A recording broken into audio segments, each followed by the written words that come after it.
అందరికీ శనార్థులు PN7 వార్తలకి స్వాగతం. ఇగోనుల్లా BRS పార్టీలా KTR sir మధ్యన, కేసీఆర్ సార్ మధ్యన, కవితక్క మధ్యన ఏమేం జరుగుతుంది, అసలు పార్టీ ఏమైతుందో మనం ఇప్పుడు పాయింట్ టు పాయింట్ ముచ్చట్లు పెట్టుకుందాం. అధికారం కోసం తోడబుట్టినోళ్ళు ఒకరికొకరు నమ్ముకోరట. అధికారం కోసం కుటుంబ బంధాలే పటాపంచలైతాయట. గిది నేననే ముచ్చట కాదు. గప్పట్లనే చాణక్యుడు తన అర్థశాస్త్రంలా క్రీస్తు పూర్వం 300 ఏడాదిలోనే చెప్పిండు. రాజకీయం రక్త సంబంధికుల మధ్య చిచ్చువెట్టుడు, కుటుంబాలను చీల్చడం, ఒకరి ముఖాలను ఒకరు చూసుకోలేనంత స్థాయికి దిగజారుస్తుందట. అయితే గీ మధ్యన షర్మిల జగన్ మధ్యన జరిగింది. మళ్ళా ఇప్పుడు కవితక్క కేటీఆర్ సార్ మధ్యన జరుగుతుంది. కానీ బీఆర్ఎస్ చీఫ్ కేసీఆర్ ఇంకా కణిసైగలతోని శాసించే పొజిషన్లు ఉండంగానే గిసొంటి అన్ని జరుగుడు మాత్రం కొంతవరకు వింతే. గత కొన్నేళ్ల సంధి అన్న చెల్లెల మధ్య గిట్ల ఆధిపత్య పోరాటం నడుస్తుందని బగ్గనే పుకార్లు ఉట్టుకొచ్చినాయి. కానీ గిప్పుడు మాత్రం బహిర్గతం అయినాయి. కవితక్క అమెరికాలో ఉండంగానే తండ్రికి రాసిన లేఖ ఇప్పుడు లీక్ అయింది కాబట్టి అందరి గుండెలల్లో మంట పడ్డది. కేటీఆర్ ప్రెస్ మీట్ లా కవితే లీక్ చేసింది అనుకుంటా దూషించింది కాబట్టి ఆమె బలంగానే ఫైర్ అయింది. నా మీద తప్పుడు ఆరోపణలు, పార్టీ నడపడం కేటీఆర్ కి రాదు అని గిట్ల బాగానే గుసాయించింది. అయితే ఆమె నట పార్టీ దూరం పెడుతుందట. రాజకీయ భవిష్యత్తు లేకుండా చేయాలని అనుకుంటున్నారట. పూర్తిగా రాజకీయ వారసత్వం అంతా కేటీఆర్ మాత్రమే సొంతం చేసుకోవాలని అనుకుంటున్నారని చెప్పుకొచ్చింది. మళ్ళా ఈ మధ్య జరిగిన అన్ని ముచ్చట్లు గట్లనే ఉన్నాయి. మరి కవితక్క ఢిల్లీ లిక్కర్ స్కామ్ లా అరెస్ట్ అయి దాదాపుగా 6 నెలల పాటు జైల్లోనే ఉండి ఆ తర్వాత వచ్చిన తర్వాత కూడా బీఆర్ఎస్ రాజకీయాలల్లో ఆమెకి ఎసొంటి పాత్ర కూడా ఇవ్వలేకపోయినారు. నిజామాబాద్ లా కవితక్క ఓడిపోడు వెనుక కుట్ర ఉన్నదని, మొన్నటి ఎన్నికల్లో జైలు ఉండటం వల్ల అసలు పోటీ చేయలేకపోయిందని చెప్పుకొచ్చింది కవితక్క. జైలు నుండి వచ్చిన తర్వాత కూడా పార్టీ వ్యవహారాలలో ఎట్లాంటి సమాచారం లేదు. అయితే కొన్ని నెలల పాటు సైలెంట్ గానే ఉన్నది. ఆ తర్వాతనే తెలంగాణ జాగృతి పేరుతోని ఆమె రాజకీయం ఆమె వేసుకుంటా పోయింది. అయితే అది ఇప్పుడు సొంత పార్టీ దిశగా పోతుందేమో అన్న ఈ సూచనలు అయితే బయటికి రావట్టినాయి. కారణం ఏదైనా కూడా కవితక్క యాక్టివ్ రాజకీయాలలో ఉండటం కేటీఆర్ కి ఇష్టం లేదు అన్నట్టు కోరుతుంది. ఈ విషయంలో చాలా చేసినారన్న విషయం ఇప్పుడిప్పుడే బయటకు వస్తుంది. కుటుంబంలో ఏర్పడిన వివాదం పార్టీ చీలికలకు కారణమైతుందా ఏందని కేసీఆర్ అసలు ఎందుకు చక్కబెట్టలేకపోతున్నాడు? ఆయన బిడ్డనే కదా, రాజకీయ విషయాలలో కేసీఆర్ సంతృప్తిగా లేరని ఇట్లాంటి సంకేతాలు అయితే బయటికి రావట్టినాయి. లొల్లి షురు అయినప్పటి నుండి పట్టించుకోలేడు. ఇప్పుడేమో పూర్తిగా చేదాటిపాయే. ఇప్పుడు కూడా పెద్దగా జోక్యం చేసుకుంటలేడు. అయితే కవితతో మాట్లాడాలని ఎంపీ బంధువు అయిన దామోదర్ రావును పంపించిల్లట. ఆ తర్వాత బోయినపల్లి వినోద్ కుమార్ ని కూడా పంపించిల్లు. అయితే తండ్రి కూతుర్ల మధ్య ఈ మధ్యవర్తులు ఎందుకన్న సందేహం సహజంగానే ఎవ్వరికన్నా వస్తుంది. అయితే వాళ్ళ మధ్య అంత గ్యాప్ ఎందుకు వచ్చింది? సహజంగానే అయితే తండ్రి కుమార్తె మీదనే ఎక్కువ ప్రేమ చూపిస్తారు. ఇది అందరికి తెలిసిన ముచ్చట్నైనా. కానీ ఇక్కడ కేసీఆర్ మాత్రం కవిత విషయంలో అంత ఎక్కువగా అభిమానం చూపిస్తున్నట్లయితే కనిపించలేదు. కవిత పిల్లల కంటే కూడా కేటీఆర్ కుమారుడితోనే కేసీఆర్ కు ఎక్కువ అనుబంధం ఉన్నట్టు కనబడుతుంది.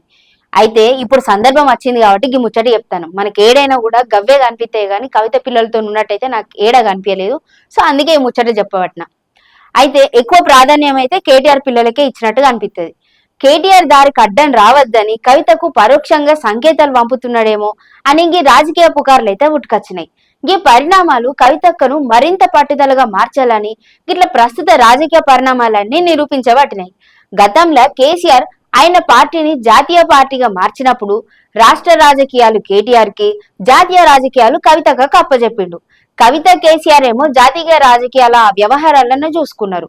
కానీ తానొకటి తలిస్తే విదొకటి మరొకటి తలిసింది అన్నట్టు బీఆర్ఎస్ జాతీయ రాజకీయాల దశలన్నీ కుప్పగూలిపోయినాయి. చివరికి ఒక్క లోక్సభ ఎంపీ కూడా లేడు. ఉన్న రాజ్యసభ ఎంపీలందరూ ఉంటారో ఉండరో కూడా తెలియదు. అలాంటి స్థితికి వెళ్ళిపోయింది. ఇప్పుడు సొంత రాష్ట్రంలో బలపడటమే కష్టం. పార్లమెంట్ ఎన్నికలలో సగం సీట్లలో డిపాజిట్లు కోల్పోడు, ప్రత్యామ్నాయ పార్టీకి బీజేపీ ఎదుగుతుండడం బీఆర్ఎస్ భవిష్యత్తు కలవరపరిచిందిగానే కనిపిస్తుంది. బీఆర్ఎస్ ఇప్పుడు ఉనికి సమస్యల్లో ఉందని ఆ పార్టీ అగ్రనేతలకైతే తెలుసు. కాంగ్రెస్ పైన వ్యతిరేకత పెరిగిపోయింది. ప్రజలు బీఆర్ఎస్ పైన ఇట్లా అవకాశం చూపెడతారేమో అని అన్నట్టయితే లేదు. బీజేపీకి కూడా ఒక ఛాన్స్ ఇద్దామన్నట్టు ఉన్నారు. అందుకే కేసీఆర్ తెలివిగా రాజకీయ అడుగులు వేసుకుంటా ఇట్లా పోతున్నాడు. అయితే బీజేపీతోనూ పొత్తు లేదా విలీనం దిశగా పార్టీని అయితే నడిపిస్తున్నాడు. ఈ విషయం రాజకీయంగా కనీస అవగాహన ఉన్న ఎవ్వరికైనా కూడా అర్థమవుతుంది. దేశంలో చాలా ప్రాంతీయ పార్టీలు అయితే వాళ్ళ ఉనికిని కాపాడుకోవడానికి ఇట్లా బీజేపీ సామరస్యంగా ఉండేందుకు ప్రయత్నిస్తూ ఉంటాయి. వైసీపీ అదే చేసుకుంటా బతికి బట్టగడుతుంది. ఇప్పుడేమో బీజేపీతోని పొత్తులుండి పార్టీని బలోపేతం చేసుకుంటాంది. కానీ అన్ని పార్టీలు అట్లాంటి వ్యూహాత్మక రాజకీయాలు అయితే చేయలేవు. కేసీఆర్ చేసిన రాజకీయాల వల్ల బీజేపీకి ఆ పార్టీ పైన పెద్దగా నమ్మకం లేకుండా పోయింది. అదే సమయంలో ఇప్పుడు తెలంగాణలో బీజేపీకి బలంగా ఎదుగుతోంది. ముఖ్యంగా ఉత్తర తెలంగాణలో అయితే తిరుగులేని విధంగా ఉంచుకుంటాంది. దక్షిణ తెలంగాణలో టీడీపీ సపోర్ట్ ఉంటే చాలని అనుకుంటాంది. అందుకే బీఆర్ఎస్ పైన పెద్దగా ఆసక్తి చూపెడతలేదు. కానీ విలీనం అంటే మాత్రం ఆశపడే ఛాన్స్ అయితే ఉన్నది. ఆ దిశగానే ఇట్లా కేసీఆర్ ప్రయత్నాలు చేస్తా ఉన్నాడు. కవిత నేరుగానే చెప్పింది ఈ ముచ్చట. అదే జరిగితే తన రాజకీయ భవిష్యత్ అయితే మరింత గందరగోళంగా అవుతుందని కవిత నిర్ణయానికి అయితే వచ్చింది. బీఆర్ఎస్ జీల్తే ఏ ముక్కకైనా మనుగడ కష్టమే. కేటీఆర్ నాయకత్వ సామర్థ్యం పైన బీఆర్ఎస్ మెజార్టీ నేతలకైతే నమ్మకం లేదు. కేవలం కేసీఆర్ ని చూసి మాత్రమే వాళ్ళు కేటీఆర్ కు మద్దతు పలుకుతున్నారు. కేటీఆర్ కన్నా రెండింతలు ఎక్కువ హరీష్ రావు నాయకత్వం పైననే పార్టీ నేతలందరికీ నమ్మకం ఉన్నది. కేటీఆర్ కవిత కన్నా కూడా హరీష్ రావు అయితేనే బీఆర్ఎస్ ను సమర్థంగా ముందుకు తీసుకెళ్తారని మెజార్టీ క్యాడర్ అభిప్రాయం కూడా ఉన్నది. కానీ బయటకైతే చెప్తలేరు. అలా చెప్పడం వల్ల మొదటగా నష్టపోయేతే హరీష్ రావే.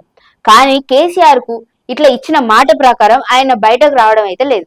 రేపు కేటీఆర్ గాని కవిత పార్టీ ఇట్లా మాదంటే మాదని పార్టీ కోసం కొట్టుకున్నా కూడా హరీష్ రావు వాళ్ళిద్దరి వైపు ఉండే అవకాశం అయితే లేదు. అయితే అయిన దారి ఆయన చూసుకుంటాడేమో అన్నట్టయితే ఉన్నది. మొత్తం పార్టీని ఆయన గుప్పెట్లో పెట్టుకుంటాడు. అప్పుడు పిట్టపోరు పిల్లి తీర్చింది అన్నట్లుగా హరీష్ రావు పార్టీ పైపు అసలు దీనంగా చూడాల్సి రావచ్చు. ఈ పరిణామాలన్నింటినీ కేసీఆర్ అట్లా నిస్సహాయంగా చూస్తూ ఉండిపోతాడా, లేకపోతే ఆయన ఏమి చేయలేడా, చేయాలని అనుకుంటలేడా అనేది అయితే ఇంకా తెలిసి అయితే అత్తలేదు. ఇంకా చూడాలి మరి బీఆర్ఎస్ పార్టీ కథ ఏడు దాకా పోతుందో.